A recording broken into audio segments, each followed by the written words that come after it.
Priez sans cesse. Si vous voyez un besoin, priez pour tout de suite. Une chose vous vient à l'esprit, priez pour. Vous n'êtes pas obligé d'être dans une certaine posture pour prier. Je ne sais pas combien je prie chaque jour. Je prie quand j'ai besoin de prier. Restez avec nous dans Jouissez de votre vie.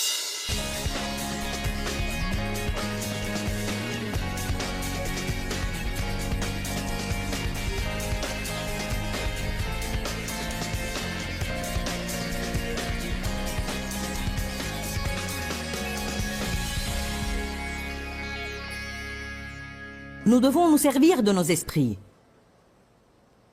Nos esprits doivent être nourris. Ils sollicitent en fait la connaissance convenable.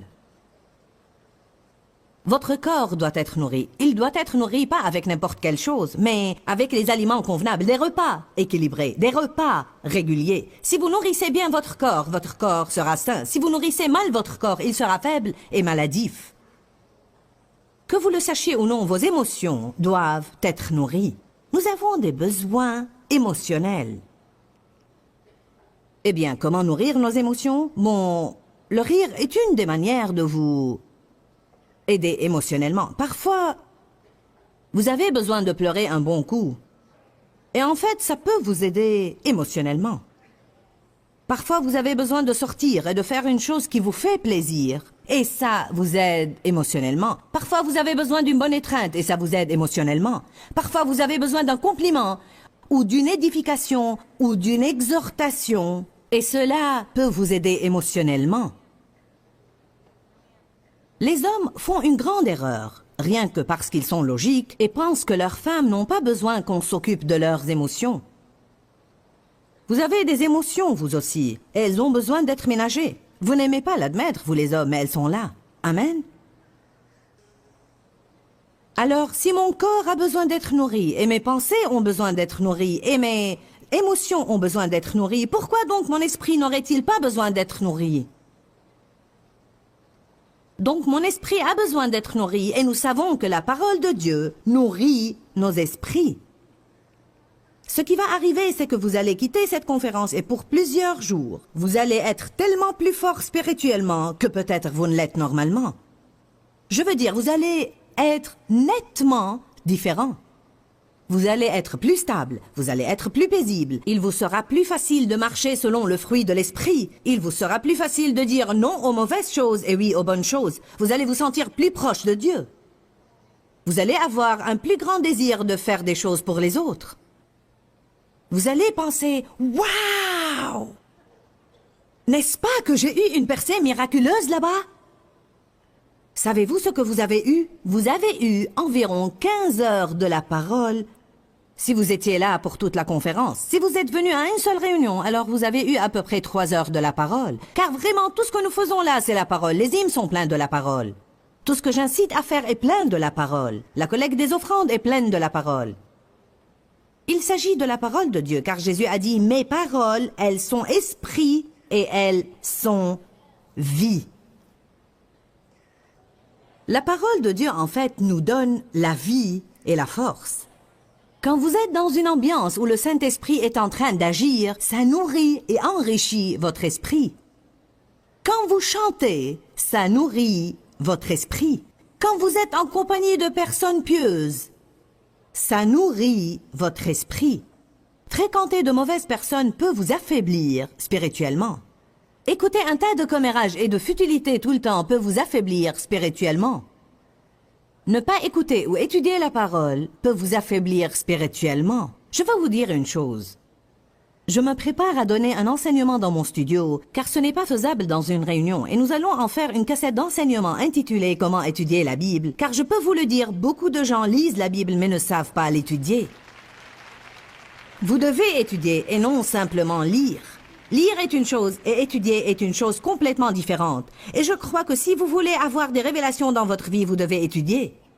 Bien trop de gens lisent un chapitre par jour ou 2 ou 3, car vous savez, c'est leur devoir et ils veulent s'assurer de ne pas offenser Dieu. Ils aiment la parole et veulent apprendre la parole. Mais je ne sais pas vraiment combien vous apprenez en lisant. La majorité des personnes, y compris moi, nous pouvons nous asseoir et lire 3 ou 4 chapitres, et puis nous ne pouvons même pas redire 3 choses qu'on a bien compris de ce qu'on vient de lire. Maintenant, je crois que la parole entre en moi, et je crois qu'elle m'aide et qu'elle me nourrit, mais les choses dont je me rappelle sont les choses que j'étudie.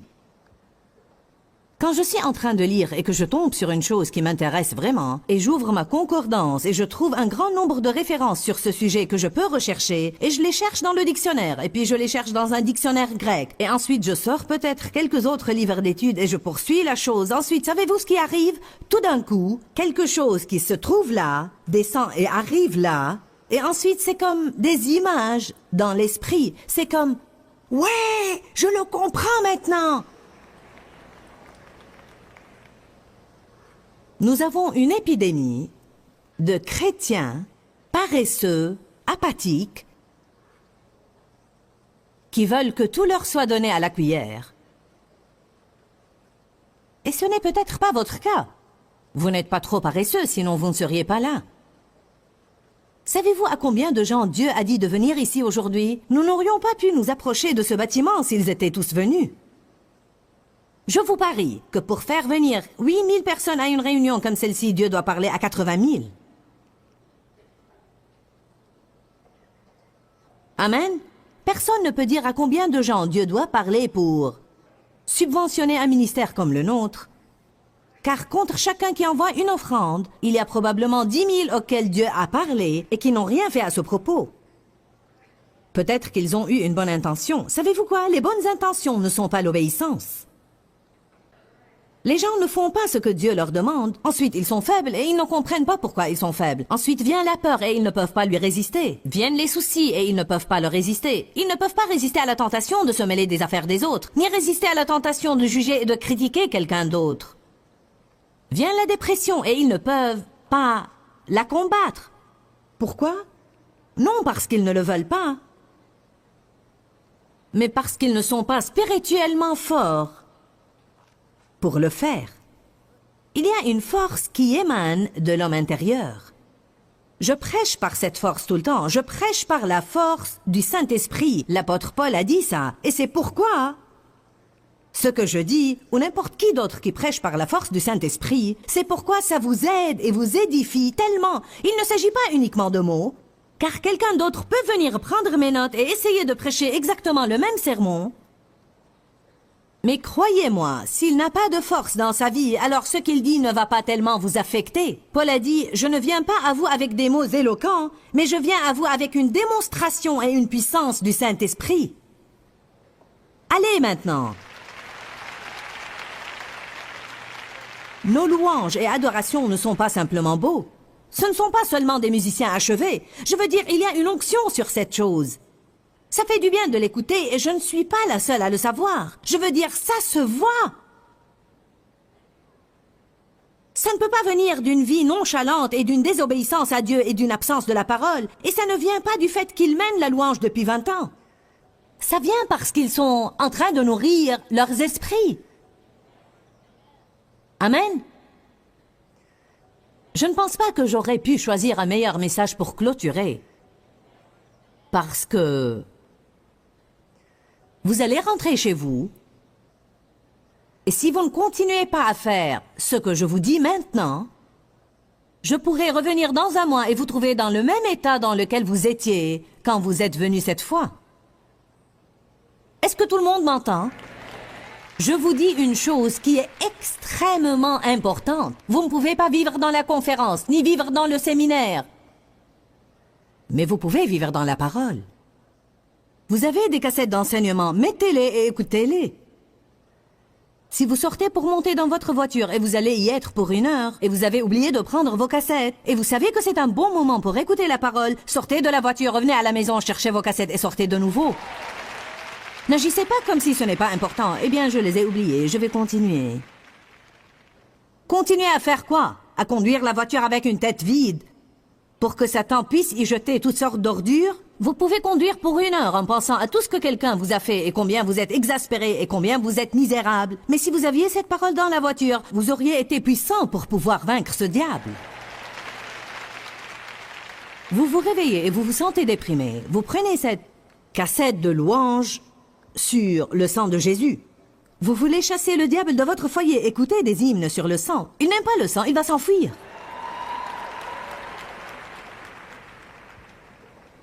Les hymnes du matin m'emplissent de plaisir jusqu'à maintenant.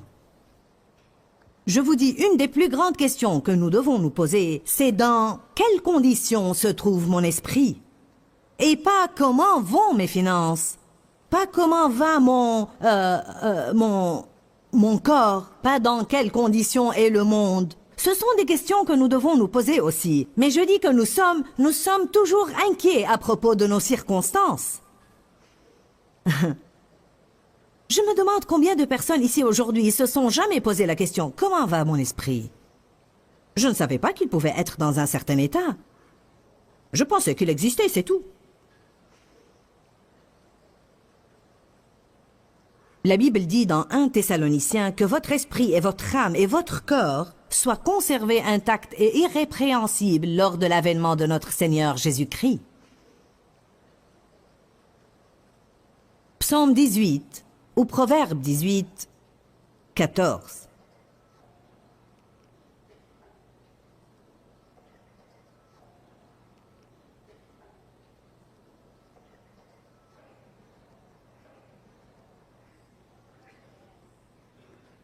Oh, comme c'est beau, c'est si beau, si beau.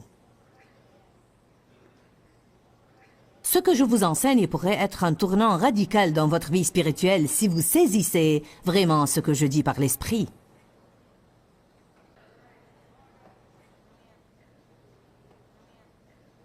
L'esprit fort d'un homme le soutient dans la maladie ou les ennuis. Mais l'esprit abattu est brisé. Qui peut le relever ou le soutenir? Mon Dieu! Qu'est-ce qui vous aide à tenir le coup lors d'une maladie? Un esprit fort. Qu'est-ce qui vous fait marcher selon le fruit de l'esprit lorsque vous avez des problèmes personnels? Un esprit fort. Qu'est-ce qui nous garde sur la voie et dans le ministère lorsque parfois nous avons des problèmes personnels dont nous devons peut-être nous occuper? J'ai appris il y a longtemps que je devais me fortifier l'esprit. Une des façons dont vous pouvez garder votre esprit fort est de passer un moment avec Dieu. Un moment privé, personnel, avec Dieu. Je ne pense pas qu'une chose honore Dieu plus que le temps que nous passons avec lui. Je crois même que ça signifie plus pour Dieu que de lui donner notre argent. Car nous sommes devenus si occupés de notre société que parfois donner l'argent est plus facile que donner le temps.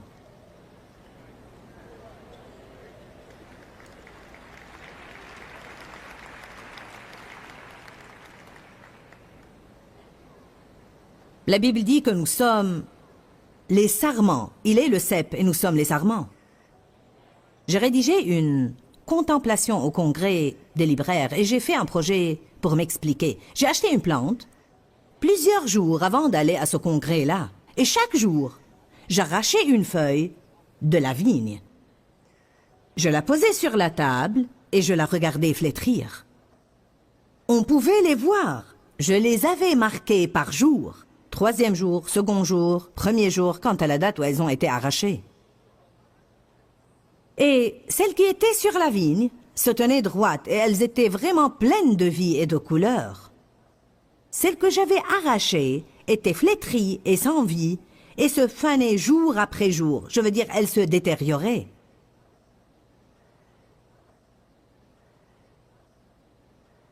Il est dit dans Jean 15, « Si vous ne demeurez pas dans la vigne, vous allez flétrir. » Vous n'allez pas être fort, vous n'allez pas avoir de vie en vous. Passez du temps avec Dieu pour être des chrétiens puissants. À votre place, si j'allais investir du temps dans ça, je voudrais le faire comme il faut. Si j'étais vous, je ferais la course pour la remporter. Je ne voudrais pas juste courir, mais faire la course pour la remporter. Je disais, si je vais faire ça, si je vais consacrer ma vie à ça, si je vais dire c'est ce que je crois, alors je vais faire la course pour la remporter. Je vais vous dire une chose, si vous allez faire la course pour la remporter, vous allez avoir à supprimer certaines choses de votre vie.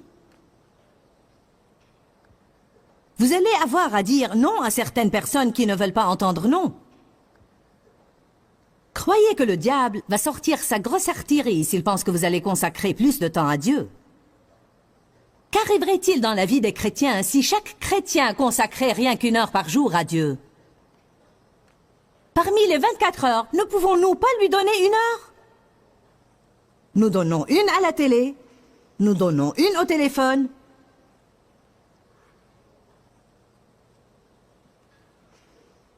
Je n'essaye pas de faire d'une heure une chose magique, mais alors qu'a dit Jésus? Ne pouvez-vous pas prier avec moi 1 heure? Même si chaque croyant donnait à Dieu 30 minutes, il verrait des changements radicaux. Que dire de la demi-heure? La Bible dit dans Apocalypse qu'il y eut dans le ciel un silence d'une demi-heure. Peut-être que Dieu essayait d'écouter pour voir si quelqu'un priait.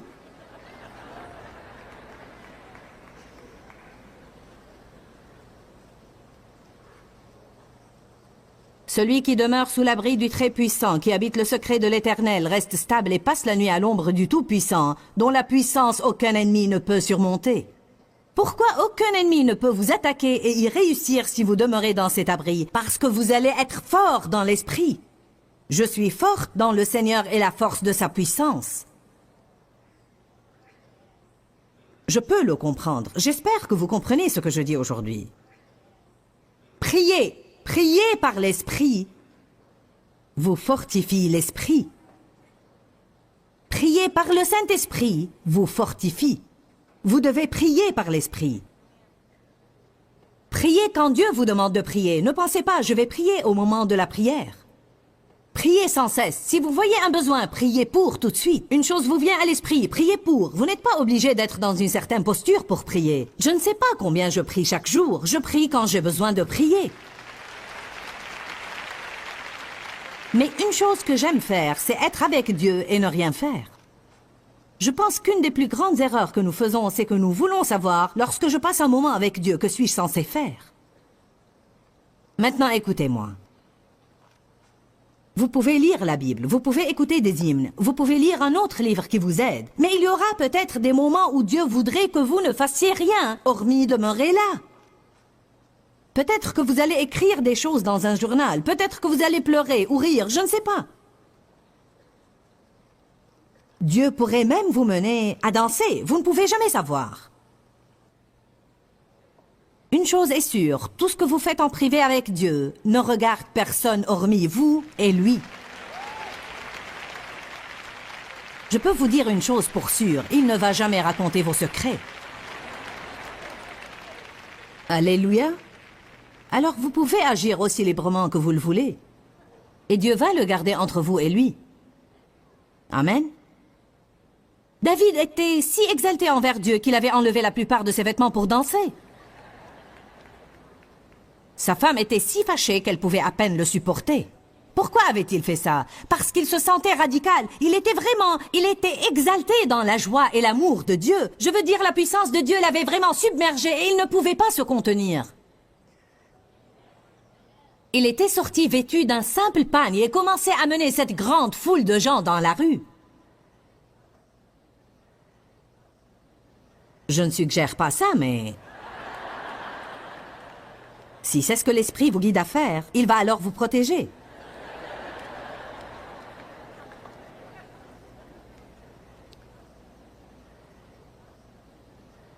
L'esprit fort d'un homme le soutient dans la maladie et les ennuis.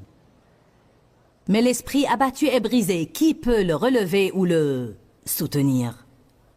La Bible dit que Jean-Baptiste demeurait dans les déserts du jour de sa consécration jusqu'au début de son ministère. Et elle dit, il était là-bas et durant ce temps-là, son esprit se fortifiait. La Bible dit que Jésus croissait et se fortifiait. Que faisait-il toutes ces années? Il étudiait la parole. Il s'associait avec Dieu.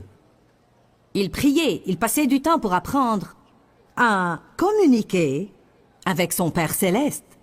Oui, il était Dieu lui-même, mais il était venu comme fils de l'homme et fils de Dieu, et il devait apprendre beaucoup de choses tout à fait comme nous le devons. Mais si vous ne croyez pas ça, lisez Hébreux 5. Ça dit qu'il a acquéri de l'expérience et qu'il a appris le vrai sens de l'obéissance à Dieu par les choses qu'il a souffertes.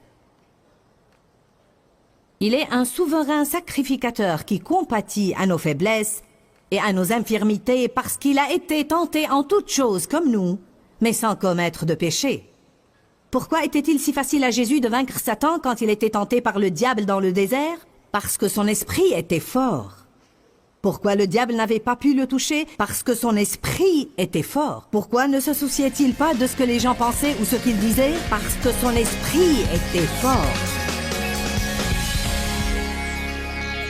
Eh bien, les pressions de la peur peuvent certainement vous faire sentir que vous allez absolument perdre la tête. La Bible dit que la peur amène le tourment. Et je le sais moi-même, quand la peur m'assaille, elle assaille mon esprit, et je peux alors avoir toutes sortes d'idées folles. Nous voulons aider votre esprit. Je crois que l'esprit est le champ de bataille, et franchement, je ne pense pas qu'il y ait moyen de jouir de votre vie si vous ne trouvez pas la paix de l'esprit. Dans notre programme, nous faisons tout notre possible pour aider les gens à jouir de leur vie, car je crois que Jésus est mort pour que vous jouissiez de votre vie et que vous jouissiez de chaque jour de votre vie. Je veux vous encourager en clôturant à avoir foi en Dieu. La Bible dit dans Hébreux 11:6 que sans la foi, il est impossible d'être agréable à Dieu. Celui qui s'approche de lui doit croire qu'il existe et qu'il est le rémunérateur de ceux qui le cherchent avec zèle. Dans notre programme, nous avons enseigné sur la peur. Je crois que la peur, quand nous avons peur, c'est comme mettre notre confiance dans ce que le diable dit. Mais quand nous croyons Dieu, nous mettons notre confiance dans ce que Dieu dit. Nous pouvons littéralement ouvrir nos cœurs et croire ce que Dieu dit. Et des choses magnifiques vont arriver dans notre vie, ou nous pouvons croire ce que l'ennemi dit, et de mauvaises choses vont arriver dans notre vie. La Bible dit que dans la parole de Dieu, il y a une vertu révélée qui nous mène de foi en foi. Je veux vous encourager à vivre simplement de foi en foi. Et ce que je veux dire là, c'est que chaque chose que vous rencontrez dans votre vie, abordez-la avec une attitude de foi et de croyance en Dieu. Lorsque nous croyons Dieu, nous entrons dans son repos. Je veux que vous jouissiez de votre vie. Alors ayez foi en Dieu et vous serez stupéfiés par les choses magnifiques que Dieu ferait pour vous. Pourquoi Seigneur, pourquoi? Dans ce livret, Joyce Meyer nous enseigne à travers la parole comment être délivré de la confusion. Pour obtenir ce livret gratuitement, écrivez-nous à Joyce Meyer, boîte postale 40095-6300 Larnaca, Chypre. Ou bien visitez notre site web www.joycemeyer.org/fr.